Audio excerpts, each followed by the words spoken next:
Nous continuons notre calendrier liturgique avec le chapitre 29 du livre des Nombres. On va continuer sur les fêtes solennelles que l'on trouve dans l'année. Alors on a déjà parlé de la fête des prémices, la nouvelle moisson. On a déjà parlé de la fête de Pâques qui commémore la sortie d'Égypte. On va commencer ensuite par la fête des trompettes. Ensuite on mentionnera Yom Kippour. Et puis après on partira sur Sukkot, la fête des cabanes, qui va donner lieu à un développement pour le coup inédit qui vient bien nous prendre les 2 tiers du chapitre. Mes notes de bas de page ici sont en mode panique. Elles s'interrogent. Comment se fait-il que ce festival reçoive ici un tel développement? Et l'on me signale un rite syrien que l'on appelle le festival de Zoukrou. Bon, j'aurais tendance à dire, moi, que l'explication est beaucoup plus simple. La fête des cabanes célèbre l'errance du peuple dans le désert quand on vivait précisément dans des cabanes. Et là, c'est bientôt la fin de cette errance. 40 ans ont passé. Donc oui, moi je comprends que cette fête reçoive ici un éclat particulier. Et d'ailleurs, vous noterez comment est-ce que de manière étonnante, cette fête ressemble à une sorte de décompte. On offre de moins en moins de sacrifices. Bon, avec ces petites indications, j'espère raviver en vous la ferveur de l'écoute. Ah, vous ne pourrez pas dire que le bon père Paul-Adrien ne vous aura pas bichonné pour que vous puissiez rentrer dans la Bible comme du couteau dans du beurre et pouvoir plonger dans l'Esprit divin, voir ses entrailles de miséricorde.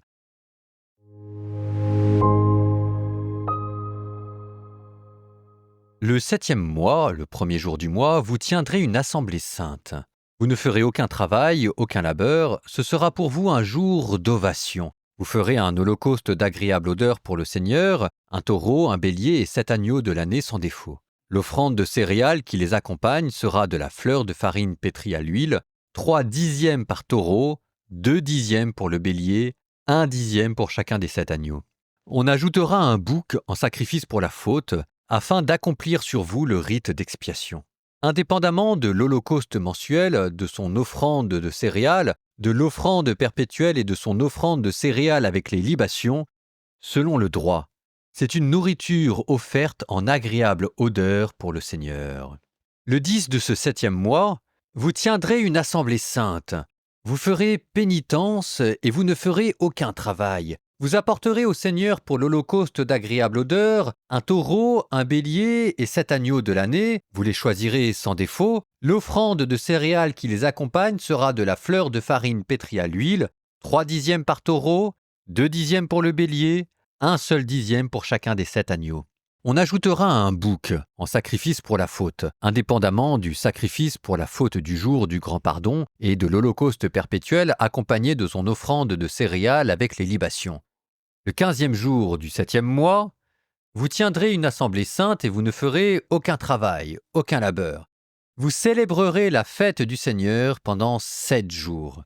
Le premier jour, vous apporterez au Seigneur pour l'holocauste comme nourriture offerte en agréable odeur 13 taureaux, 2 béliers, 14 agneaux de l'année, ils seront sans défaut.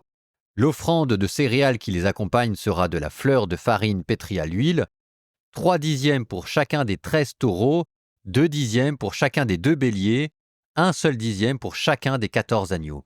On ajoutera un bouc en sacrifice pour la faute, indépendamment de l'holocauste perpétuel, accompagné de son offrande de céréales avec sa libation. Le 2e jour, 12 taureaux, 2 béliers et 14 agneaux de l'année, sans défaut. L'offrande de céréales et les libations qui accompagnent le sacrifice des taureaux, des béliers et des agneaux seront à proportion de leur nombre, selon le droit. On ajoutera un bouc en sacrifice pour la faute, indépendamment de l'holocauste perpétuel accompagné de son offrande de céréales avec les libations. Le 3e jour, 11 taureaux, 2 béliers et 14 agneaux de l'année sans défaut. L'offrande de céréales et les libations qui accompagnent le sacrifice des taureaux, des béliers et des agneaux seront à proportion de leur nombre, selon le droit. On ajoutera un bouc en sacrifice pour la faute, indépendamment de l'holocauste perpétuel, accompagné de son offrande de céréales avec la libation. Le 4e jour, 10 taureaux, 2 béliers et 14 agneaux de l'année sans défaut. L'offrande de céréales et les libations qui accompagnent le sacrifice des taureaux, des béliers et des agneaux seront à proportion de leur nombre selon le droit. On ajoutera un bouc en sacrifice pour la faute, indépendamment de l'holocauste perpétuel accompagné de son offrande de céréales avec sa libation. Le 5e jour, 9 taureaux, 2 béliers et 14 agneaux de l'année sans défaut, l'offrande de céréales et les libations qui accompagnent le sacrifice des taureaux, des béliers et des agneaux seront à proportion de leur nombre, selon le droit. On ajoutera un bouc en sacrifice pour la faute, indépendamment de l'holocauste perpétuel, accompagné de son offrande de céréales avec sa libation. Le 6e jour, 8 taureaux, 2 béliers et 14 agneaux de l'année sans défaut. L'offrande de céréales et les libations qui accompagnent le sacrifice des taureaux, des béliers et des agneaux seront à proportion de leur nombre, selon le droit. On ajoutera un bouc en sacrifice pour la faute, indépendamment de l'holocauste perpétuel accompagné de son offrande de céréales avec ses libations. Le 7e jour, 7 taureaux, 2 béliers et 14 agneaux de l'année sans défaut. L'offrande de céréales et les libations qui accompagnent le sacrifice des taureaux, des béliers et des agneaux seront à proportion de leur nombre, selon le droit. On ajoutera un bouc en sacrifice pour la faute, indépendamment de l'holocauste perpétuel, accompagné de son offrande de céréales avec sa libation. Le 8e jour aura lieu pour vous la clôture de la fête. Vous ne ferez aucun travail, aucun labeur. Vous apporterez au Seigneur pour l'holocauste, comme nourriture offerte en agréable odeur, un taureau, un bélier, 7 agneaux de l'année, ils seront sans défaut. L'offrande de céréales et les libations qui accompagnent le sacrifice du taureau, du bélier et des agneaux seront à proportion de leur nombre, selon le droit. On ajoutera un bouc en sacrifice pour la faute, indépendamment de l'holocauste perpétuel, accompagné de son offrande de céréales avec sa libation. Outre vos offrandes votives et vos offrandes volontaires, voilà donc ce que vous ferez pour le Seigneur lors de vos solennités, en ce qui concerne vos holocaustes, offrandes de céréales, libations et sacrifices de paix.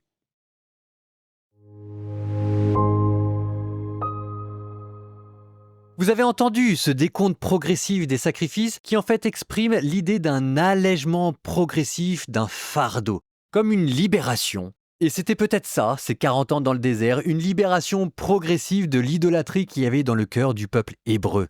Avec toujours qui revient ce chiffre 7 et le sabbat pour vous introduire dans le plein repos et la contemplation de Dieu, parce que le visage de Dieu, en fait, c'est ça, la terre promise. 4 animaux auront été utilisés, le taureau, le bélier, l'agneau et le bouc d'expiation. Le taureau qui est souvent associé à la patience, au travail, à la force, à l'abondance. Et notre travail est déjà une manière de rendre grâce à Dieu. Ensuite, vous aviez les béliers, qui eux signifient plutôt la responsabilité, le leadership spirituel. Parce que les béliers sont la tête des troupeaux. Après, vous aviez les agneaux, qui est symbole de l'innocence et de la pureté. Voilà. On offre à Dieu l'hommage de son cœur pur, en tout cas on essaye. Et puis vous avez le bouc d'expiation, qui est offert en sacrifice pour la faute.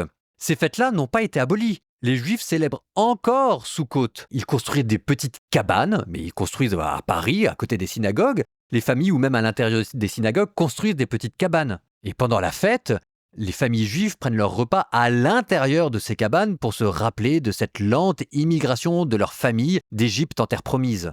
Il y a évidemment des psaumes et le dernier jour on célèbre le don de la Torah, Shimrat Torah, la joie de la Torah. Et alors ça fait plutôt partie du folklore mais c'est amusant et puis ça va nous emmener peut-être un peu plus loin que ça n'en a l'air.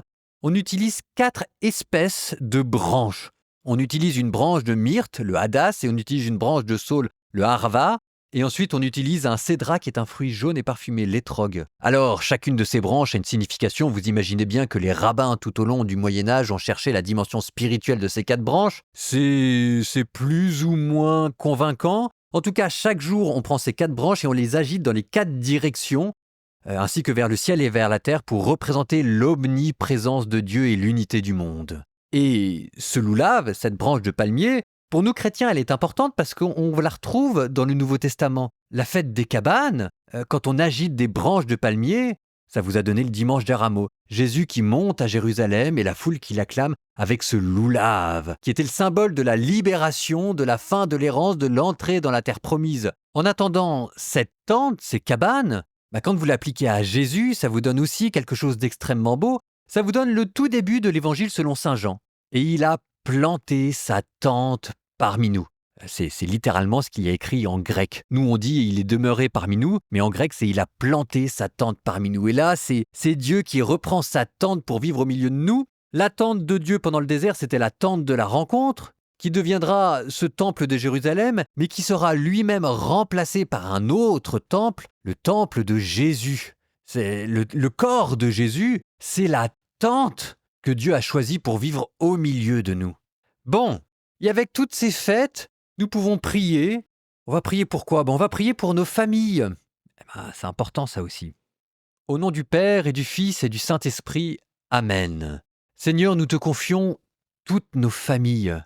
À travers les fêtes et les temps, tu nous donnes des moments pour célébrer notre rachat, notre rédemption. Nous te confions nos parents, nous te confions nos enfants, nous te confions la tradition que nous avons reçue d'eux.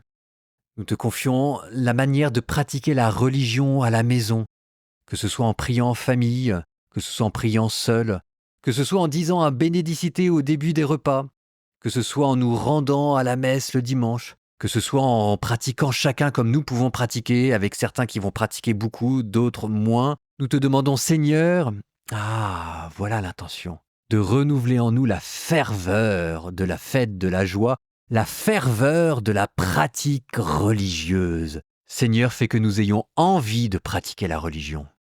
Et vous, que le Seigneur vous bénisse et vous garde, le Père, le Fils et le Saint-Esprit.